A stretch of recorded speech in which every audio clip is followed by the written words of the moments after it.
I think if I hear you call me Becky one more time, six-pack, I'm gonna pop your tops. All six of them. Who are you?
Hey, this is Matt. Once again, we're about to another review. There's another paid request, this time for Bobby Reynolds. And it is for Kindergarten Cop, 1990 film. And for those interested in requesting pretty much any type of videos, feel free to send them either directly to my PayPal or join my Patreon. Both links are down below in the info box. And Kindergarten Cop, I mean, it's a fun movie. It's a fun Arnold Schwarzenegger film. Not the first time he worked in comedy. He had done that in films like Twins. Worked with Ivan Reitman.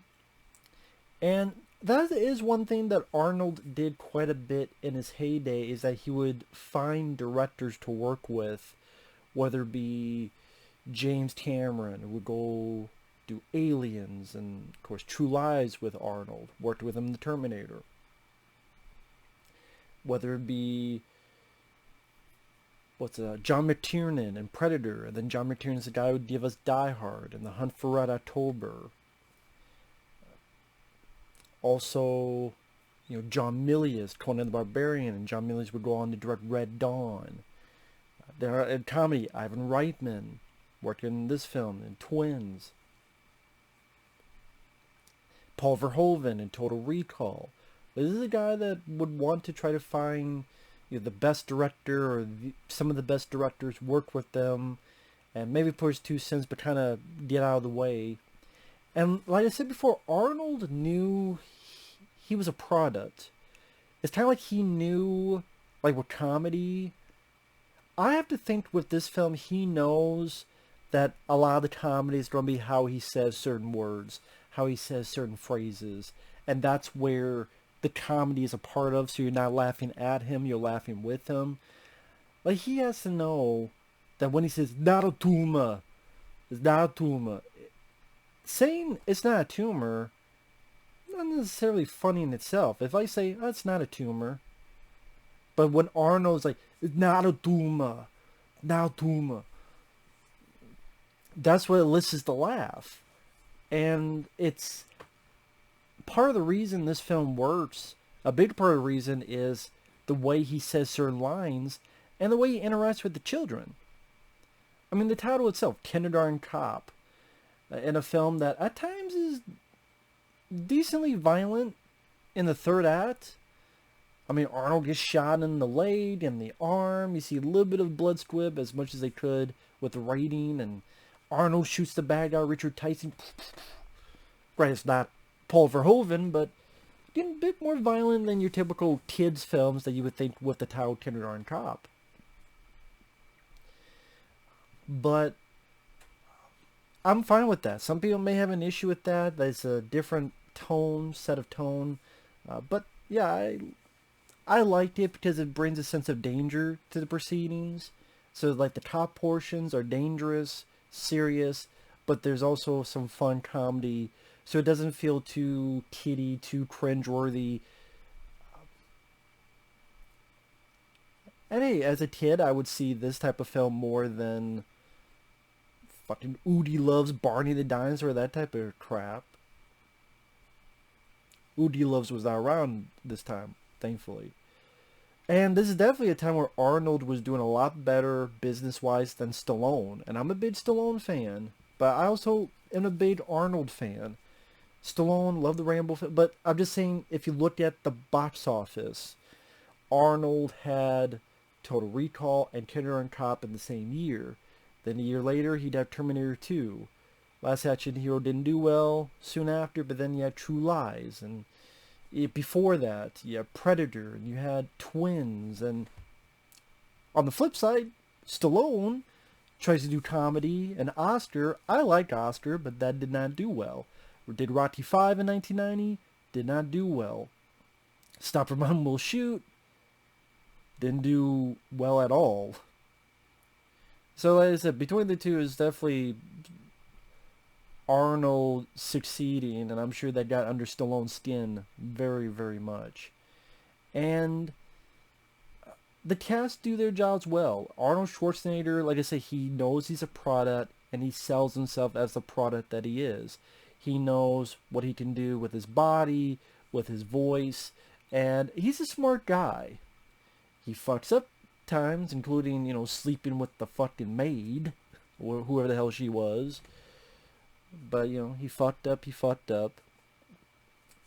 But I would say, business-wise, for the most part in his movies, he's fairly smart business-wise, and he kind of, knew how to sell himself. And in this case, hey, it seems like a fun idea. Tough cop, but in the midst of all these cute little kids, what's going to happen? Richard Tyson, who plays the villain, he did a good job. He wasn't cringeworthy. He wasn't over the top. He wasn't goofy. I like the idea that he wanted his son, because it seemed like he actually did care for his son. Still a bad guy, but he probably wanted the money or stuff, but it seemed like he really did want to see his son. And then also the quirky idea that it's not only him, but his mom, which is the kid's grandmother. It's not many movies where you have the bad guy and his mom on this journey. There's not many action films where it's the bad guy and his mom.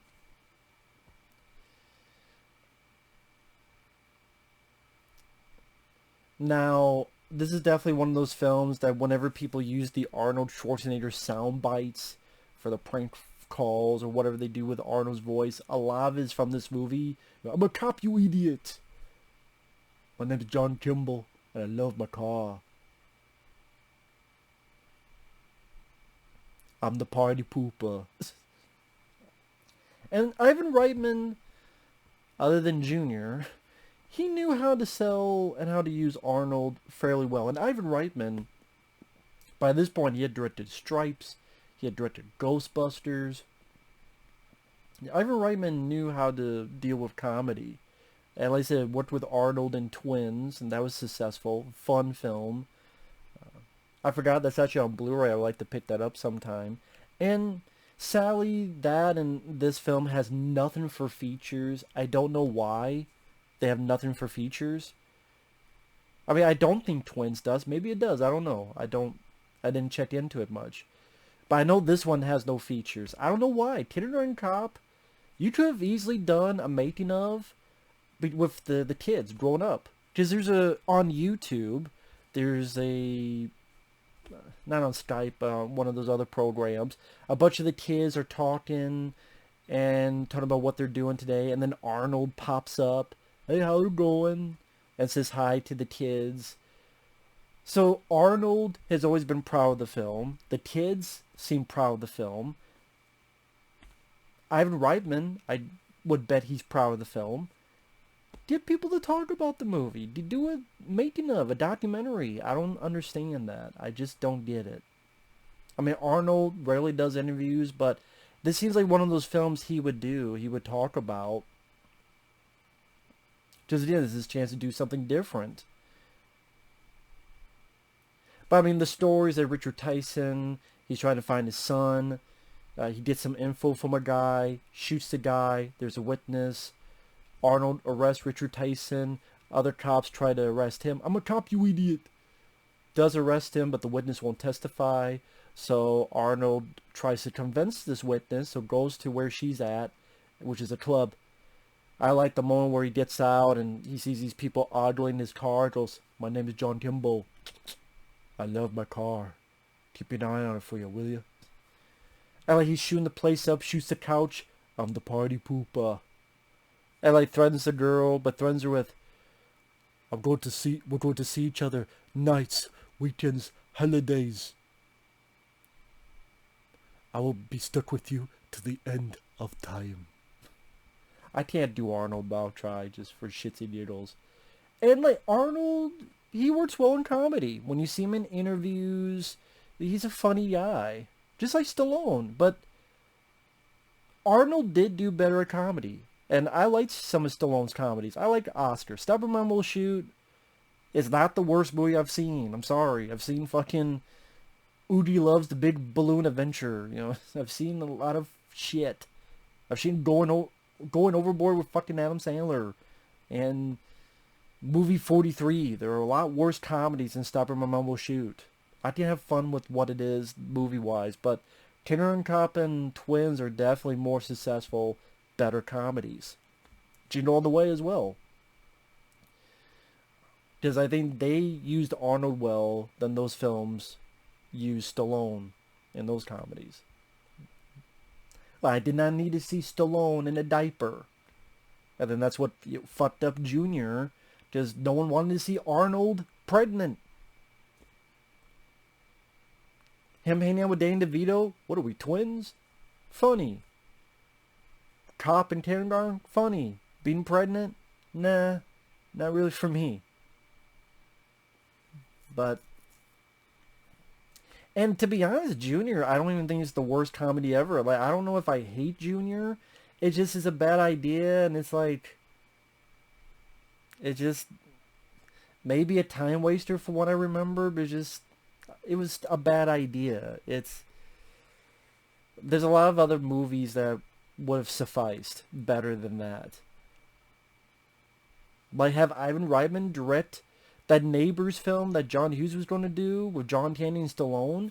Do that with Stallone and Schwarzenegger where they're feuding neighbors. There you go. They're feuding neighbors, and that way they're both good guys, but they're fighting with each other and arguing with each other. I think that'd be better comedy, and you still have the two of them, and you could go over the top where they have guns, they start shooting their fucking houses. I think if John Hughes wouldn't do it, Ivan Reitman would have done a capable job. That's just me. But anyway, the kid and the mom is in Oregon, so Oregon. Arnold goes with his partner. I like the actress who plays his partner, played by Pamela Reed, because she was likable. She was easygoing. She was not the typical partner where, how do I put it? She had attitude, but she didn't seem phony at it. She seemed like a fun person to hang out with. You know, she liked to eat, and she was loose and funny. She wasn't an anchor. She wasn't, oh God, I bring this person along. She held her own. And it didn't seem like she did a lot of films that I can think of after this, which is too bad, like that come to mind. But she played her part very well, and she was a likable person. And Arnold, like I said, the best part is when Arnold is working with the kids. Even before they get to the place and they're on the plane, and this kid keeps hitting his seat. If you don't stop screwing around back there, this is what I'll do to you. And he breaks the pencil. I thought Ivan Reitman handled the kids fairly well. Like, let the kid still scream, which would be the normal annoying. The funnier bit is the kid going, like, that would made it funnier, not the ear shrilling scream, oh mom. That'd be typical, and it'd be like, again, immediately kid screaming, annoyance. That was the better reaction. And with the kids, like the way Arnold, he's serious, but he's not, cursing or anything, but he's being serious about it with his job. He's that, you know, goofy. And a lot of his interactions just, because of the way Arnold plays with the kids, and the kids seem genuine, especially the one girl, Emma, Sarah Rose Carr. And then you have Miko Hughes, who would be in Wes Craven's New Nightmare, and previously was in Pet Sematary. Like, all the kids did their jobs fairly well for what they needed to be. And then Arnold, ha ha ha, quiet. Of course, when all the chaos is happening, he's like, shut up! No, don't do this. And it's just the way he runs out. And just keeps running. I think he's gonna run away to the fucking border or something.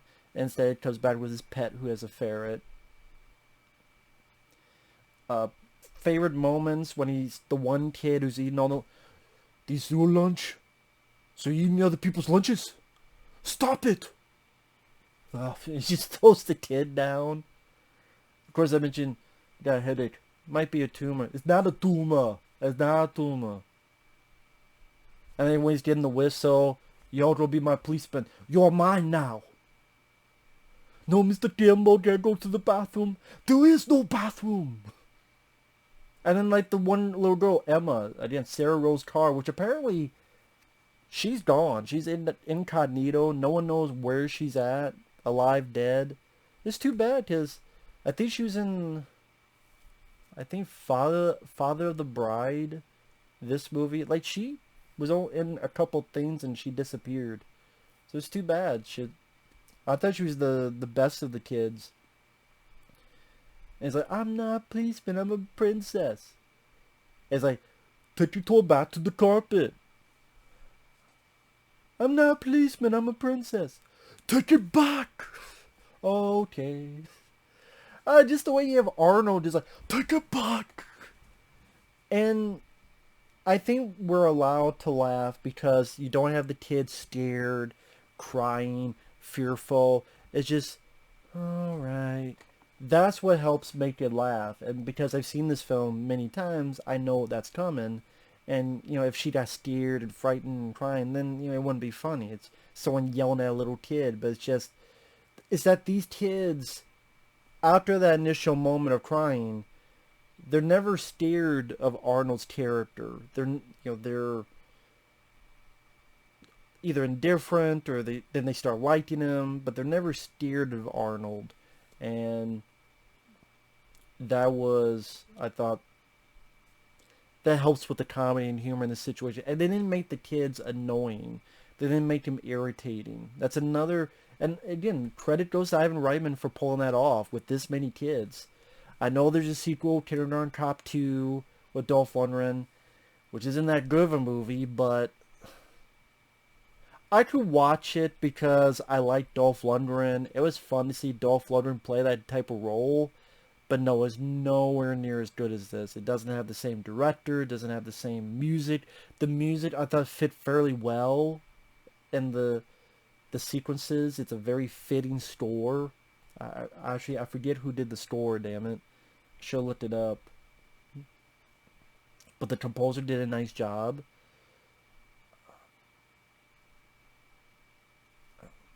Him trying to get to know the kids to try and find out who is the bad guy's son. There's one kid who thinks it is, but he's injured because of abuse. And he warns the mom, you know, next time I press charges. And when that happens again, you know, very fitting fuck yeah moment was like, you hit the kid, I hit you. And Linda Hunt, who was in The Relic, she was in quite a few other stuff. She played the principal, and even she was cool. She did a good job, especially the moment where, you know, as a principal, she actually condones what Arnold did and says, please, be honest. What was it like hitting that no good son of a bitch? Felt good. And then when he leaves, she kind of stands in front of him like she lives herself through Arnold hitting the abusive asshole who hit his kid. That was a nice little human moment for the Linda Hunt character. Nowadays, they probably won't do that. Even though, yeah, fuck it, the motherfucker hit his kids. Well, no, you gotta do the realistic effects of child abuse and how we need to help this kid, and we can't feature that in the comedy because we gotta go into the deep thoughts and psychosis of what that kid's going through, and it can't be solved with violence, just violence against violence. It's like, no, you're ruining the joke, you're ruining the punch, you're ruining it, you're diluting it. This is not after school special, it's not a drama, okay?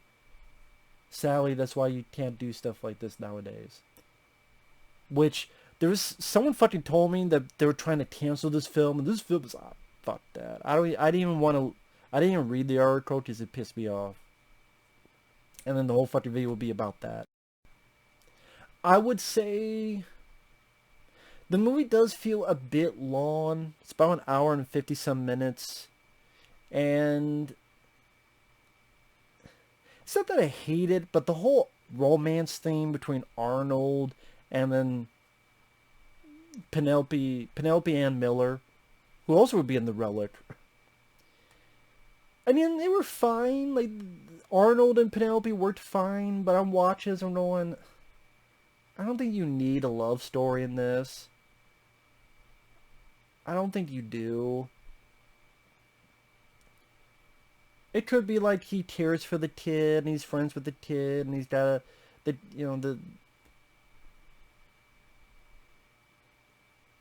or it reminds him of the son, because he does mention that he has a son and he doesn't see the son anymore. And the kid hates him and he's bummed up about it, but then realizes something, goes to save it. Like, I don't know if you needed the whole love story aspect. I do think there are times that they force a love story because either they or the studio goes, you gotta have a love story.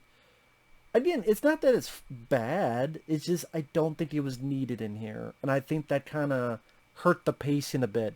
Because the more memorable stuff that people talk about is the stuff with him and the kindergarten kids. No one ever talks about kindergarten kid.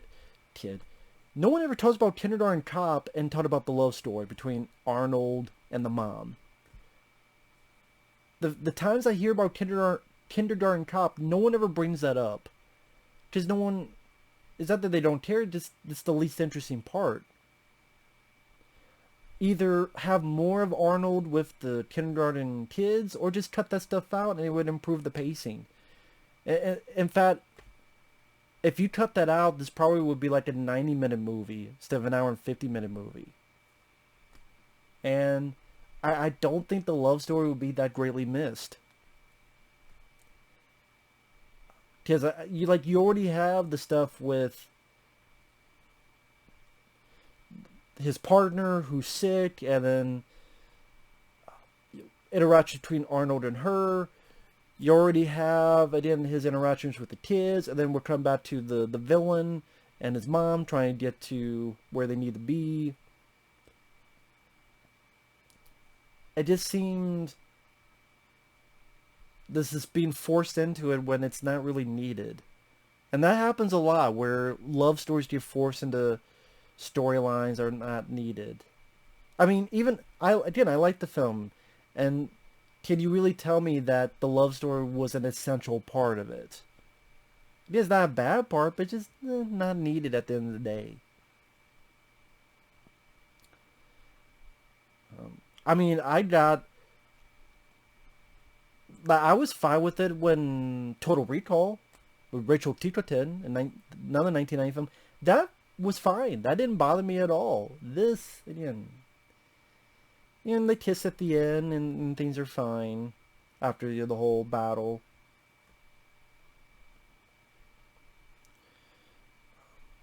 But yeah, the kids did their jobs well. The kid who played Dominic, I forget his name. I think he was actually played by twins. Like I said, Miko Hughes. Boys have a penis, girls have a vagina. Thanks for the tip.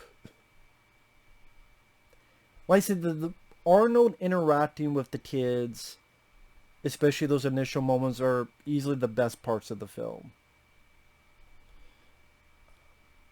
I would say in the third act that the laughs do dwindle, and it becomes just a bit more of an action film. And I would say the comedy is definitely the comedy bits are the best parts of the film. The action scenes are fine. Like Ivan Reitman, it's not his wheelhouse to film action scenes. They're okay. It's just, nothing noteworthy, but they're okay for the purpose.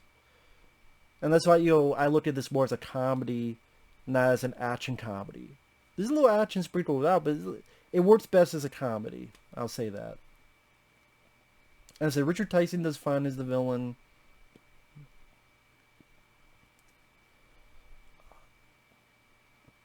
Like I said, the little bit of blood you see does bring a bit of sense of danger at the end, bit of seriousness at the end. Like I said, the music works well, the score fits it well. The sort of whimsical score where he's with the kids, or when they kiss at the end, Arnold and Penelope. Again, competently directed by Ivan Reitman, which I don't remember what was the last film Ivan Reitman directed. I like Evolution in the 2000s, but I know that's not the last film he did. Yeah, I don't know what the last film he directed. I'd have to look that up, but yeah, Terror and Cop. I actually want to look up trivia for this. I should have done it before. I apologize to Bobby Reynolds for wasting time.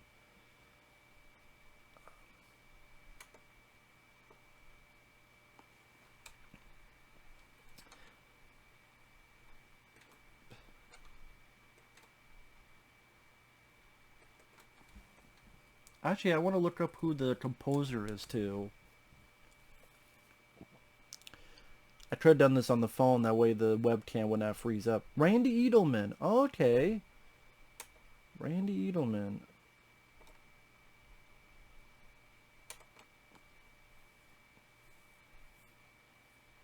Did he do the music for Daylight? Did he do the score for Daylight? I believe he did. Huh. Sorry, I'm looking some stuff up. That's why the slowing down. So I apologize for that. Yeah, he did. I like the score for Daylight. Oh, he did the score for Dragonheart. That's a pretty good score.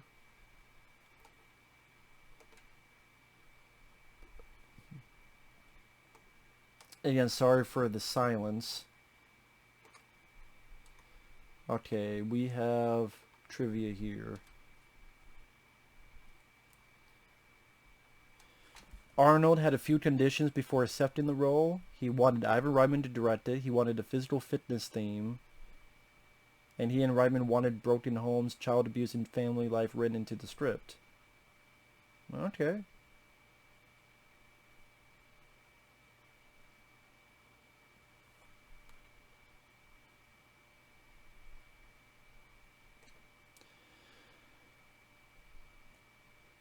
All of the classroom scenes were shot on a set in L.A., so Arnold could be near his family.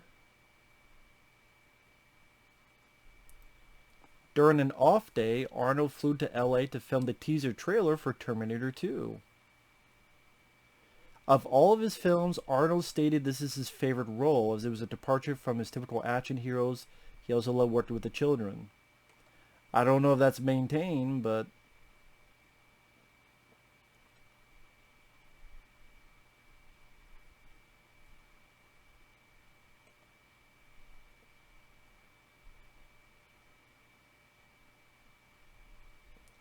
Bill Murray and Patrick Swayze were originally offered the role of John Kimble. Interesting.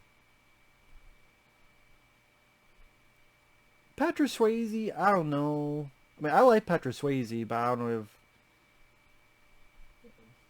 maybe it could have worked. Bill Murray would have been funny.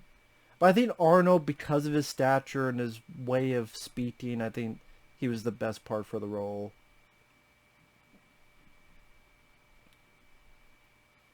Elijah Wood auditioned for one of the kids. He told Empire Magazine that this was the worst audition he ever did.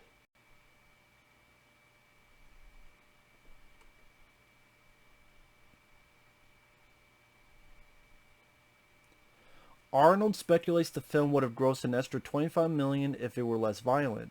Ivan Reitman felt the violence had to be there or the film would just peter out at the end. I just see what Ivan Reitman means about that, because, like, what I mentioned before, the sense of danger. Angela Bassett. Oh, she was the stewardess. Okay, Angela Bassett. She was in the Olympus Has Fallen movies. Okay. I didn't know. No wonder she looked familiar. Interesting. Randy Edelman also did the score for Twins.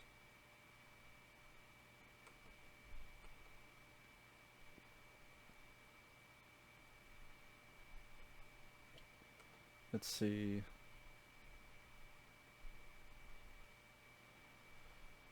Chuck Norris, Kurt Russell, Robin Williams, which is here for the role of John Kimble. Yeah, I think Arnold was the best choice for it. Let's see. Sorry, I know this is going a bit too long, but I'm just... There's another thing over here that says... A little bit of info. Bill Murray turned it down without giving a reason. Swayze and DeVito also said no. Danny DeVito was up for it. Interesting. Which, not the same, but then Danny DeVito did that film Renaissance Man. It wasn't with kids, but it was him being a teacher at a place he's not used to. I wonder if that was reason, like, oh shit, this is how big of a hit this was. Let me do this film. Okay, it's not kids, but, Renaissance Man.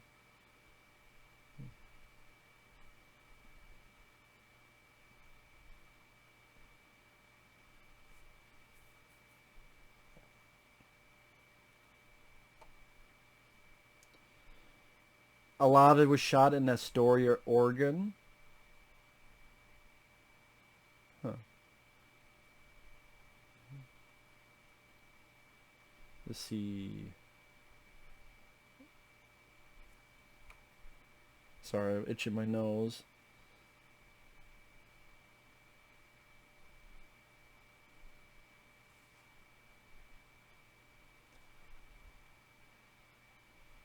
Oh, Stephen Root. The guy in Office Space who's like, Miss Deeply. He played a sheriff in a scene that was taken out. Interesting.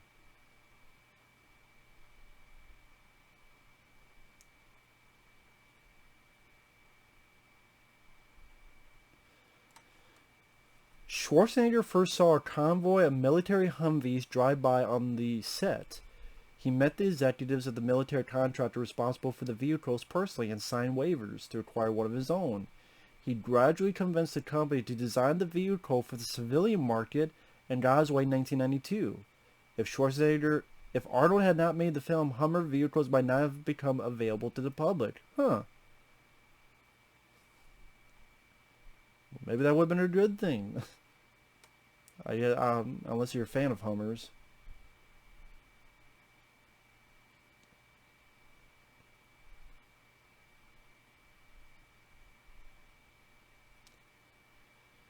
Schwarzenegger told James Corden in 2015 of The Late Late Show that it's his favorite of his films. Huh. Schwarzenegger, James Corden, interesting. Okay, in 2015 he said that. Yeah, sorry for that bit at the end, but I just wanted to get some trivia on it. But yeah, Terror Cop, fun film. Don't know what else to say.